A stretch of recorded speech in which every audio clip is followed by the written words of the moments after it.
Let me tell you something that most credit repair companies will not say out loud. Credit repair doesn't work if you refuse to change. I've helped over 10,000 people repair their credit, increase their scores. And the saddest pattern I've seen is the people who came back for services later. Their credit didn't get messed up because credit repair failed. It got messed up because their habits never changed. So in this video, I'm going to show you what exactly happens and how to exactly keep your credit fixed so you don't end up paying twice for the same problem. My job is to help you remove inaccuracies, challenge negative items the right way on your credit reports, and help you rebuild your profile. But your job, and it's just as important, you've got to stop the pattern that created the problem. Think of credit like fitness. You can't hire the best trainer in the world, but if you go home and eat the same junk food every day, you're going to end up right back where you started. Wouldn't you agree? Credit repair is not a magic wand. It's a reset and rebuild process. And if you keep doing the same things that got you there, your scores will always fall back down and you'll find yourself back in the same situation.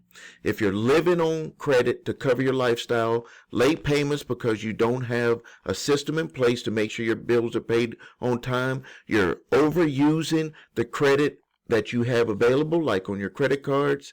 I'm not saying this to shame anybody.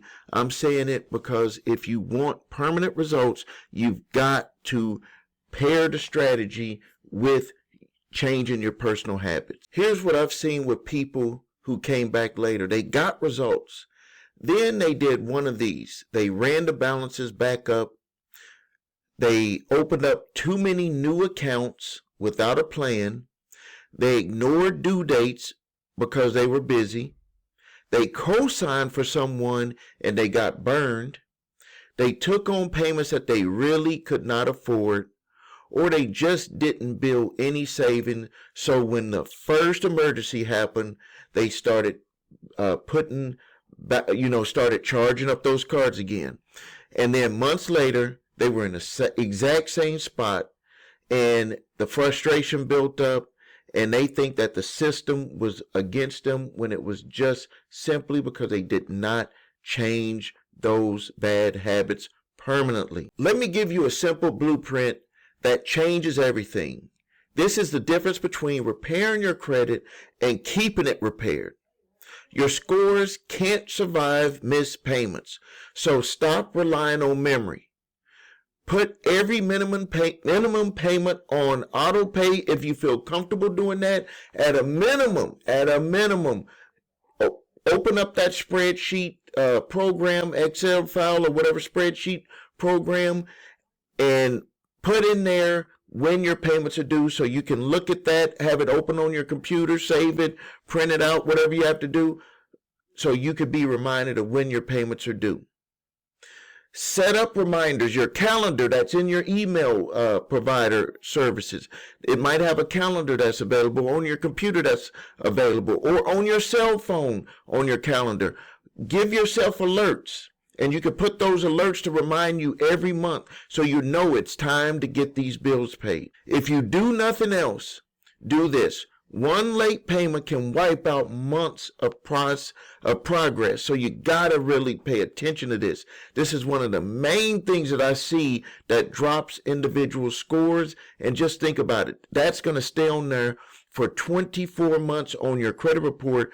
And with the new FICO 10 scoring model, it can last for as long as 36 months, or it can affect your credit scores for as long as 36 months. Next thing I want you to do is these high balances. These high utilizations, they can hurt you. Aim to keep your credit card balances at 30% on the statement date. The statement date is different than the due date. You got to call your credit card company, or you can look at your credit card statement and look at when the statement date was. If it's important to you to have a high credit score, you're going to have to make sure that those balances are 30% or lower on the statement date. And then if you can keep it lower than that, that would even be better. You got to make sure that you do that. The next thing that you got to do, and I always advise this, is you got to get you an emergency fund set up.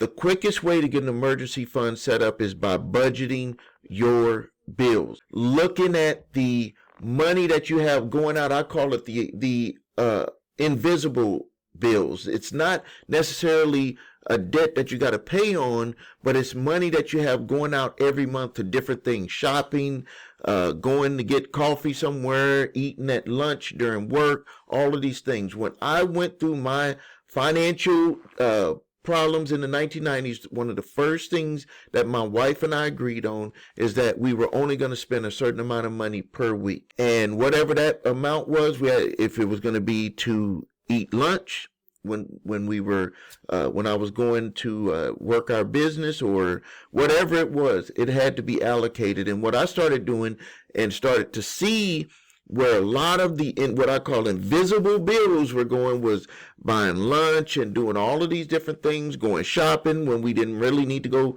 shopping, spending extra on groceries, when what we started to do was to look at what we had in our house, and then we only got what we knew we needed, because we found that we were buying cereal, and this stuff adds up. We were buying cereal when we already had cereal. We were buying certain meats when we already had those meats. So, and we still do this to this day. So look at everything that you're spending money on that's even outside of your regular bills, and then see what you can do to kind of pull that back if that's just unnecessary spending.